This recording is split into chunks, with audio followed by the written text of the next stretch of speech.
आगे बढ़ते हैं, आपको बताते हैं हमारे साथ मौजूद हैं डॉक्टर सैयद फैसल महमूद साहब, जो कि प्रोफेसर हैं and he is the head of for the infectious diseases at the Aga Khan university hospital. जैसा कि हमने देखा कि इस वक्त बहुत एक केयरलेस एटीट्यूड भी लोगों का चल रहा है। डॉक्टर साहब, बहुत बहुत शुक्रिया वक्त देने के लिए। सबसे पहले कुछ वीडियोज़ से हम महजूज हो रहे हैं, लेकिन हम उसकी जो पोटेंशियल है as a hazard to our health, हमने उसको सोचा भी नहीं है।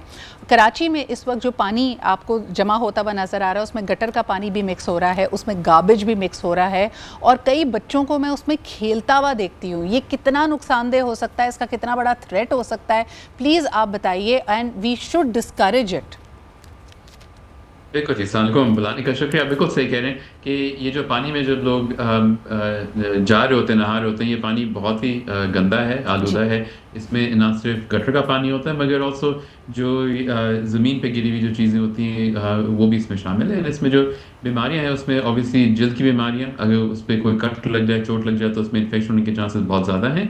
और उसके साथ साथ फिर अगर वो मुंह में, आंख में चला जाए तो डायरिया, टाइफाइड, कॉलरा, इन चीज़ों के होने के चांसेस भी बहुत ज़्यादा बढ़ जाते हैं। बिल्कुल सही डॉक्टर साहब, कई लोगों के लिए तो अब ऑप्शन नहीं है। जिस तरह की बारिश हुई, और ख़ास तौर पे मैं बाइकर्स को देख रही थी, जो लोग पैदल चलने वाले थे, they had no option but to cross the water, और ये पानी कमर तक भी आता था, वो waist deep into the water. मुझे ये बताइए कि जब ये घरों में पहुँचें तो ये फौरी तौर पर अपनी एहतियात के लिए क्या करें? How should they clean up, what should they do?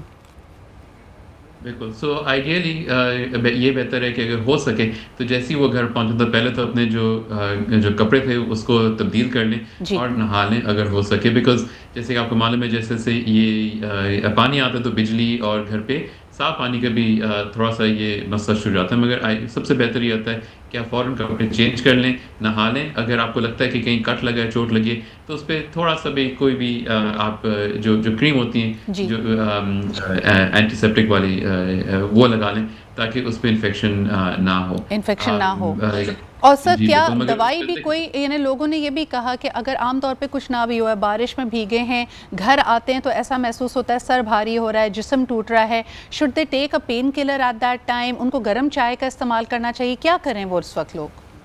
बिल्कुल, तो देखिए, जब आपका जिस्म ठंडा होता है तो फ़ौरन उसको गर्म करना भी ज़रूरी है, तो गर्म चाय, ये सब चीज़ें बिल्कुल ठीक रहती हैं। पैनाडोल या कोई भी दर्द की दवाई सही है। मगर अगर आपको लगे कि आप आए हैं और आपका थोड़ा-सा गला में खिच-खिच है, थोड़ी-सी जिस्म में दर्द है, तो प्लीज़ एंटीबायोटिक ना लें, क्योंकि वो जिस्म के लिए ज़्यादा नुकसानदेह है, और इतनी जल्दी विदिन कोई घंटों के अंदर ऐसा इन्फेक्शन नहीं लगता।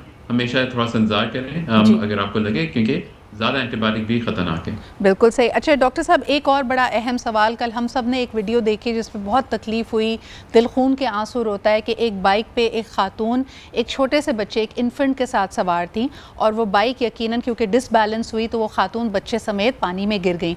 पानी काफ़ी गहरा था, लेकिन उन्होंने कोशिश करके बच्चे को फ़ौरन निकाला, ख़ुद भी बाहर गए। ऐसी सिचुएशन में बहुत पॉसिबिलिटी होती है नाक या मुँह में या कान में इस पानी के जाने की। ऐसी सिचुएशन में क्या किया जाए? तो फ़ौरी तौर पे तो आप उस वक़्त तो कुछ भी नहीं कर सकते, मगर वही बात है, घर जाके आप साफ़ कर लें, नहा लें।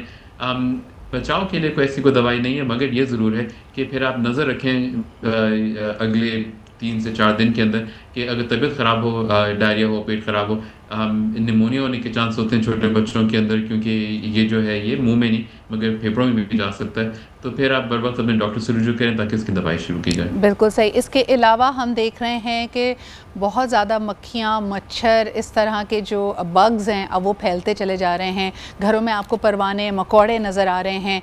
किन चीज़ों में और एहतियात करने की ज़रूरत है? अगर आप कोई लास्ट टिप्स हमारे व्यूअर्स को देना चाहें डॉक्टर फैसल। बिल्कुल, तो चक्कर ये है कि अभी फ़िलहाल अगले 1 से 2 दिन के अंदर तो पेट की बीमारियाँ ज़्यादा फैलेंगी, जल्द की बीमारियाँ ज़्यादा फैलेंगी। मगर जैसे-जैसे अब ये वक़्त गुज़रेगा तो मच्छर के में इज़ाफ़ा होगा, और फिर डेंगू, मलेरिया, ये वाली बीमारियों में इज़ाफ़ा देखा जाएगा। बल्कि ये सीज़न आजकल वैसे भी मलेरिया और डेंगू का है, हम वैसे भी इसके केसेज़ में इज़ाफ़ा देख ही रहे थे। अब इसमें एक बहुत शदीद इज़ाफ़ा